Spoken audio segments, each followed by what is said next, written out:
Hi, how's it going? Can you hear me? All right, great. All right, so here we go then. All right, so I'm going to be arguing that free will does not exist. And so I'd like to define our terms before we start, which I would say free will is the power of acting without the constraint of necessity or fate, the ability to act at one's own discretion. So basically, the ability to make your choices and not have your choices made for you. So the way I'd like to structure my argument essentially is that everything in the entire universe is made of the same fundamental building blocks. Whether those are subatomic particles or whether there's lower than that, what we just haven't reached yet, doesn't really matter as long as we agree that everything in the universe is comprised of the same stuff. And then once that point's made, my argument is that the laws of physics are what control the fundamental building blocks of the universe. And if everything inside the universe, including the human mind and human consciousness, is made up of the same fundamental building blocks, and these are all controlled by the laws of physics, the concept of free will essentially boils down to some sort of magical ability of human consciousness to impose a distortion of the laws of physics, like the fundamental laws of nature. Do you see what I mean? It essentially boils down to magic. So what I would say is that humans don't have special ability to alter the laws of physics at will, and so obviously one kind of obvious, what would you call it? A point would be to say that the universe is deterministic, but there's also the argument that on a fundamental level, on a quantum level, it's very indeterministic and random. So we have like the uncertainty principle, for example. But my argument would be that no matter what combination of this there is, say you have hard determinism on one end, everything from the beginning of time was always going to happen this way and can never be changed. And on the other end of the scale, complete randomness, it's just chaos. No matter where you fall on this scale, free will doesn't fit into it, because either your actions are determined and it's not free will, or your actions are random and it's not free will, or there's some combination of determined and random but still not free will. And that's where I'm going to pass the mic over.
Hey, so I'm not sure what's going on. I think what I'm gonna do is just kind of let this turn go while you try and fix your mic, and then if you give me a thumbs up once it's working, I will pass the mic back over because I don't really have all that much to add to it.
Okay, I think you can hear me now.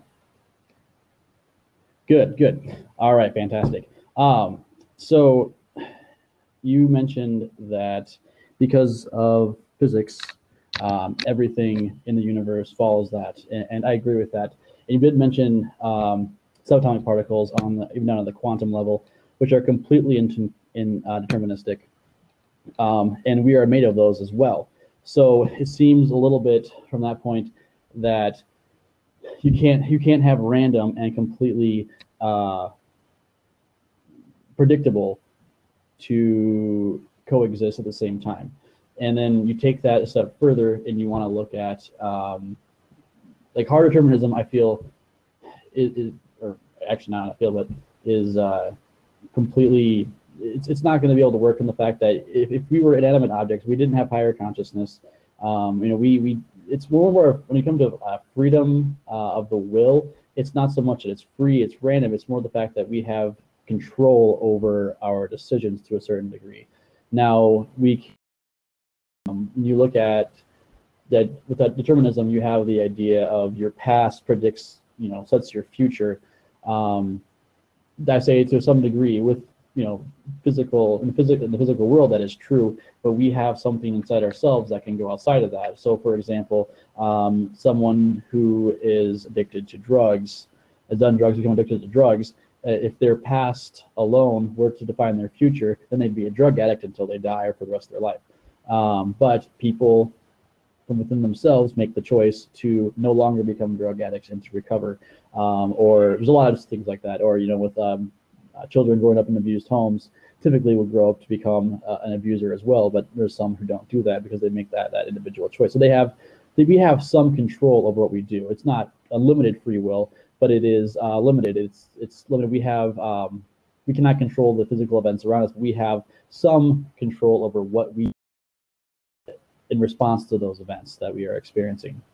And with the quantum physics, quantum mechanics aspect of it, of the small particles that are completely indeterminate, no way to predict, that would, I would say, would be a strong proponent against determinism, because it's unpredictable. It's something that makes up everything as well. Like you said, we follow it, and that's on a very small level, something that cannot be predicted, and or at least we haven't yet been able to. That kind of, to me, is like the very core of our physical reality. And at that point, if that's the very core of it, then I would say that it would have to be more indeterminate than what we were able to calculate with physics. Okay, so some really interesting points there. So you seem to imply that we have a sort of higher consciousness, like a kind of power that separates us from maybe lesser sentient beings and inanimate objects entirely, which we are, made of the same stuff as. What I would say to that is that, I mean, it is still the same building blocks. So, for example, like when we talk about human decision making, whether someone manages to break through of the cycle of addiction, for example, is down to the chemical processes that happen inside their brain and the neurochemical processes that happen inside their brain, because those are what constitutes the process of decision making within the human mind.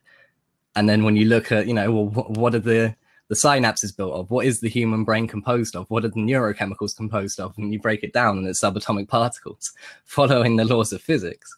Because if they didn't follow the laws of physics, then the laws of physics wouldn't be laws at all.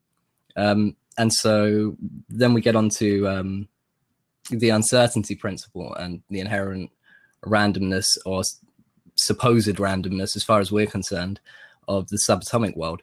And my argument isn't necessarily that determinism is true. It's just that free will is not compatible with any real understanding of physical reality. So whether it's determinism, completely deterministic, or completely random, or anything in between, there's no space here for human consciousness to have an effect on it. Because if the subatomic particles that completely constitute the neurochemicals inside your brain making decisions are acting randomly, or they're determined, or they're kind of some mixture of randomness and determination, nowhere does that imply that the whole mind, which is just comprised of billions of these subatomic particles, has some sort of ability to impose the control on the laws under which they act.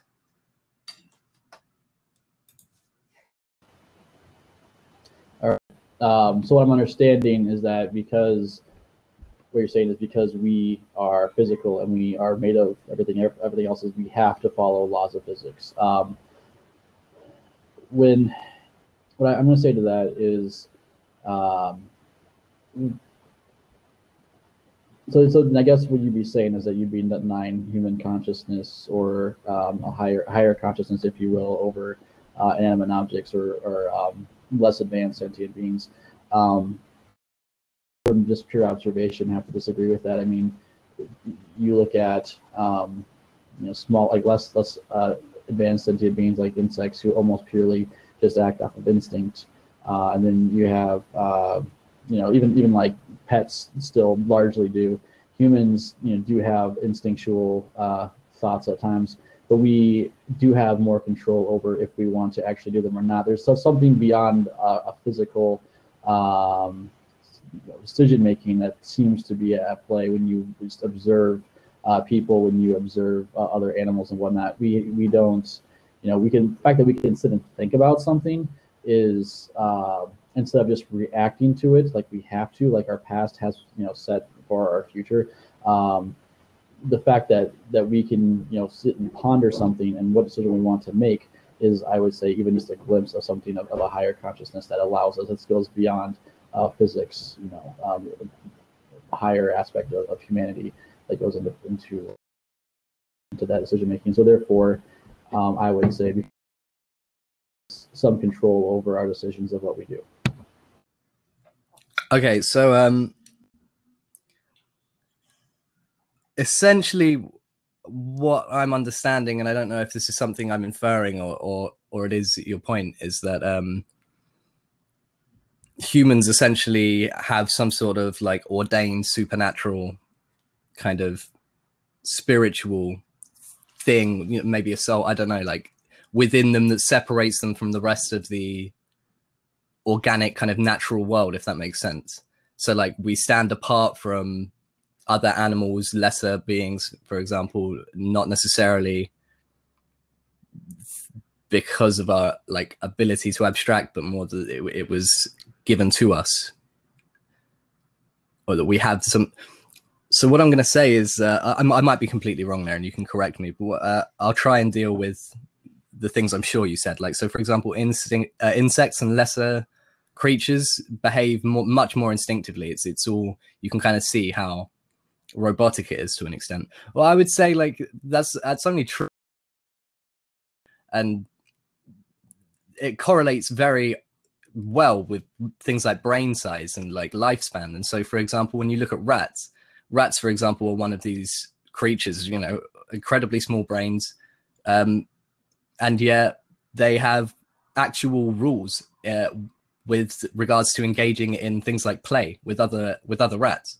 And so if you get two rats together and one is 10% bigger, he will win the play fight all the time. And rats play, they play fight.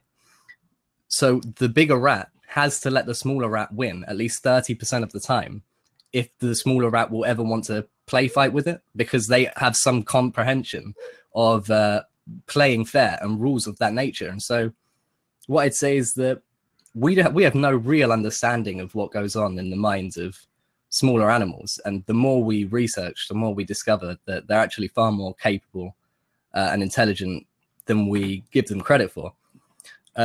But what I would say is really like the ability that humans have to contemplate abstract ideas, to think, to comprehend the future and the past, and to dwell on those ideas isn't necessarily indicative of some ability to therefore control the laws of physics. I would just say that it's a product of a bigger brain with more complex chemical reactions going on inside it. And so a grander illusion, if that makes sense. All right. So within like for example, I guess what I'll address first. I wasn't always talking about like a supernatural thing. I was being more at like things that humans have that other animals don't have, that we're aware of, like the ability to reason, or to you know, to debate. I haven't, you know, as far as we know, I don't know of any animals that are able to reason or have as you know, inclined conscious thought as we do. Now there are animals that clearly do think. Dolphins, you know, apparently do some things that humans do.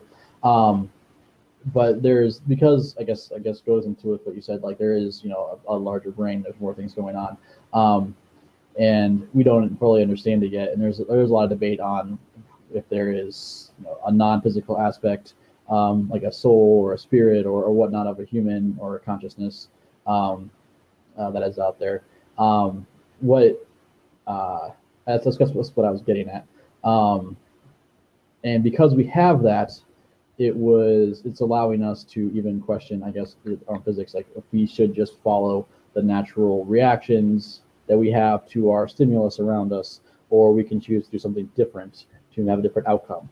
The choice is the control. That would be the limited aspect of freedom, is, you know, our more advanced ability to reason, to think, to get outside of that, instead of just saying, well, you know, I want, like a drug addict, I want drugs, so I have to go get drugs. Instead of just, you know, doing the one thing that your mind and body want you to do, you can choose to make yourself go through a withdrawal and detox and try to sober up. And yet, while the process of that happening is physical, you know, the thought that comes from within yourself from a non-physical stimulus. Because your physical stimulus tells you to take drugs. Your non-physical stimulus says, no, I want to deprive myself so I can get better. It's a feeling, and it comes from chemical or physical things, but it is a purely non-physical thing if you were to conclude that thoughts are not physical. That right there is what the control. You have some control over your actions, which therefore gives you some freedom of will to make decisions for yourself to go forward. That, from what we know, is unlike other things that are out there, other animals and whatnot.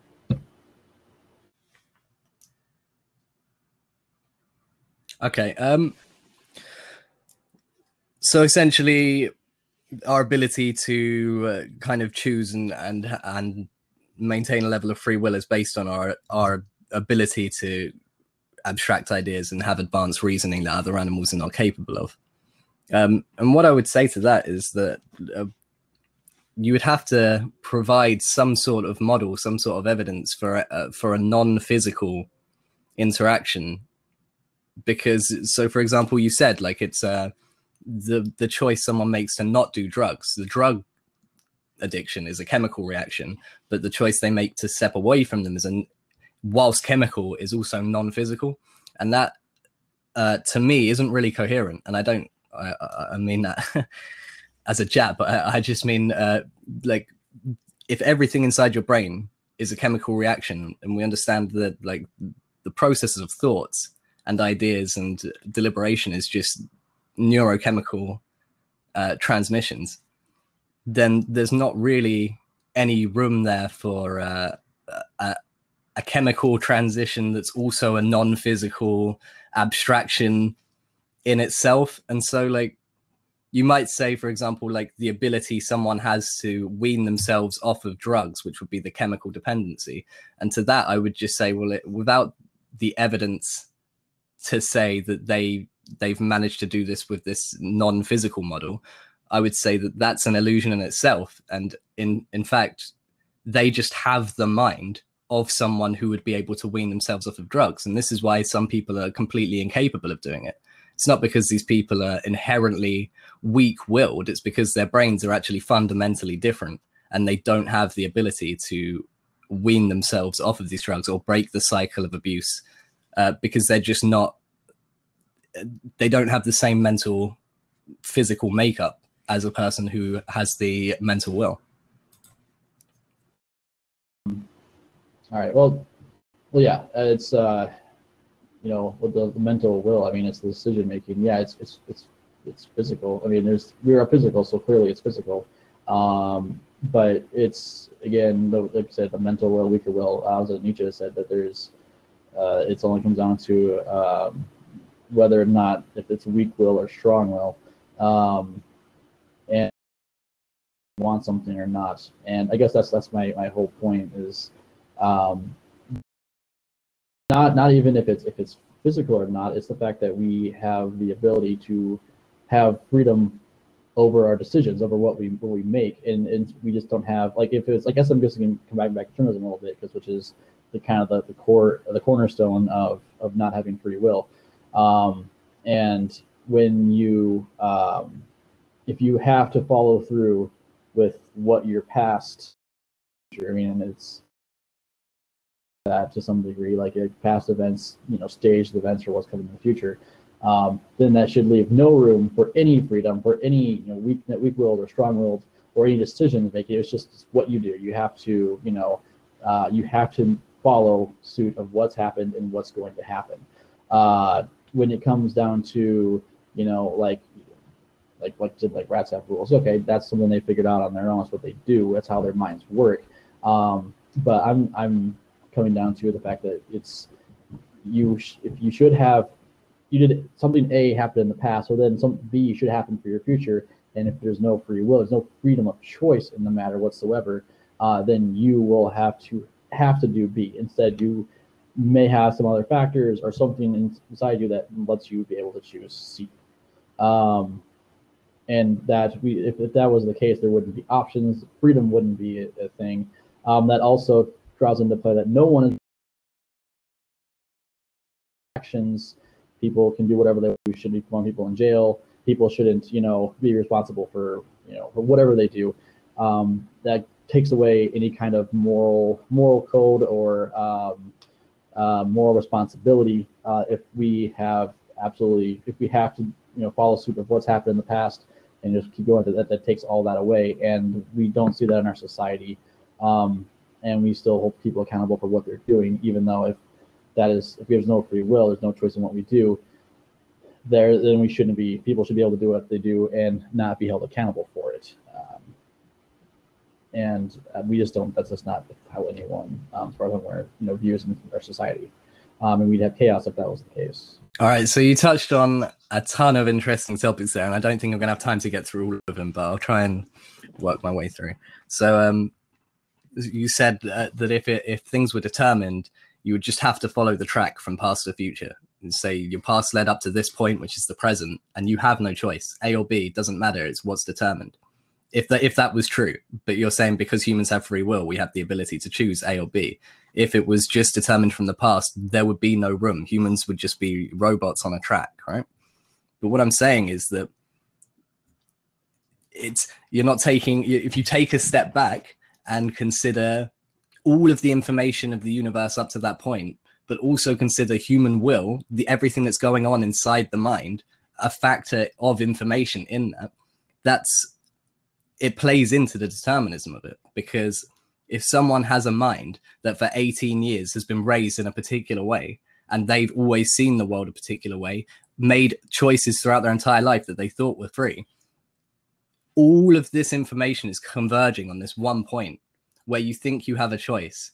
And realistically, all it is just information being fed into a computer that will make the choice it sees best at the time. And the idea of free will is that if you could go back in time, you could make either choice again. But the fact is, the reason your brain picked that is because it was the only decision it could ever come to with the information at hand. And if you went back in time, you would just repeat the same cycle over and over again. I would love to talk about the whole no responsibility part, because I actually think that's a really important topic. And I think our entire justice system is wrong to an extent.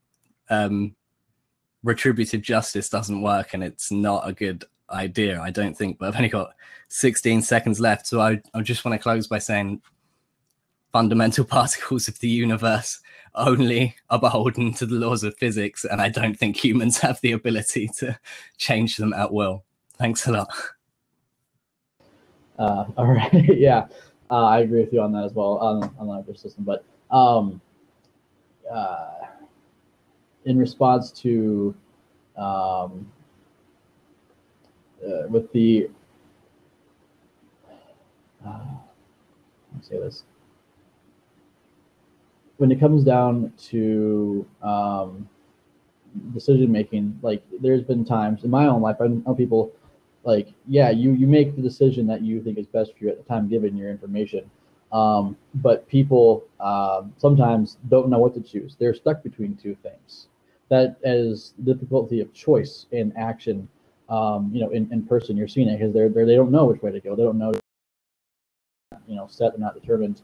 They are trying to ponder it and trying to figure out what the best decision is, because as people, we try to make the best decision for ourselves.